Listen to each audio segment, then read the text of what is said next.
Welcome back to another recipe. So today I'm making something really simple.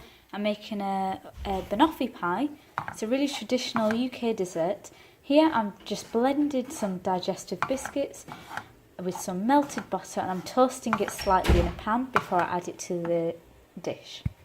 When they've toasted for a few minutes, they might have changed colour slightly, they might smell like a little toastier. I find that it just makes the biscuits bind a little better, taste a bit better. You can add it to your dish and let it cool for a bit. When you've toasted it up, just pat it down into a dish. It doesn't have to be perfect, but try to make it as even as you can get it. Sorry again, I don't have a tripod, so I'm just doing with what I can. So I've patted in the biscuit and butter mixture as best I can. I still have a little left over, but that's fine. I can use it for another time. It will keep, and we're ready for the next stage. I'm going to use the leftover biscuits to make a couple of pretty ones for her. So she's just patting them down at the moment. So these are going to be just for her. And she's also going to get a slice from the big one here.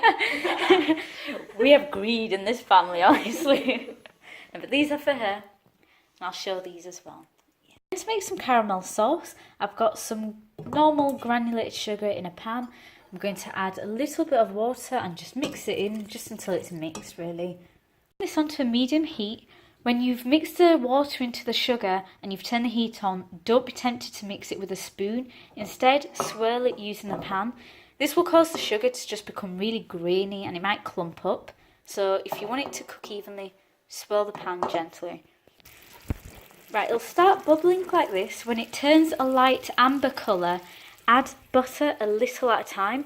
It will cause this to bubble up really quickly, so add it little by a time. This is because the butter is so much colder than this caramel, and do be careful not to burn yourself. So the colour has started to change to an amber colour, and now I'm going to add the butter a little at a time. Butter has been mixed in, I've taken it off the heat, it'll keep cooking, remember, and now you can add the cream a little at a time. Just slowly add the cream, mix, mix, mix, mix. My sister's helping me. As I said, it'll seize up, but just keep whisking, make sure it's off the heat. You can use a whisk, we're just using a spoon. Don't be tempted to taste this at all until it's completely cool. There we go. And we've got the caramel. You can, if you like salted caramel, you can add a little bit of salt to this. We're just using it on banoffee, so we're using it as is. For the caramel to cool, I'm just going to whip up some whipped cream and just place it in the fridge. I want it to be quite soft. So I've whipped the cream, it's in really nice soft peaks. I don't want to turn it into butterfat or buttercream. And that'll be ready to be chilled.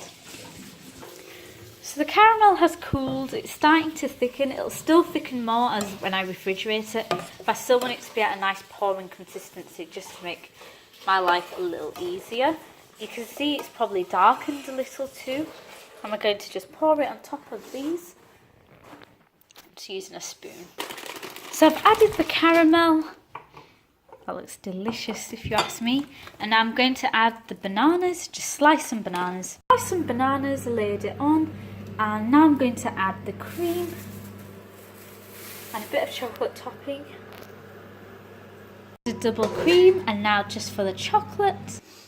And I've added some chocolate. I used flake. Just this. I feel like it works quite well on desserts. Our family really likes chocolate, so I've added plenty on it. And this is ready to go in the fridge until it's chilled and you can serve it later. Thank you for watching. I hope you have a lovely day. Please leave a like, subscribe if you like the content.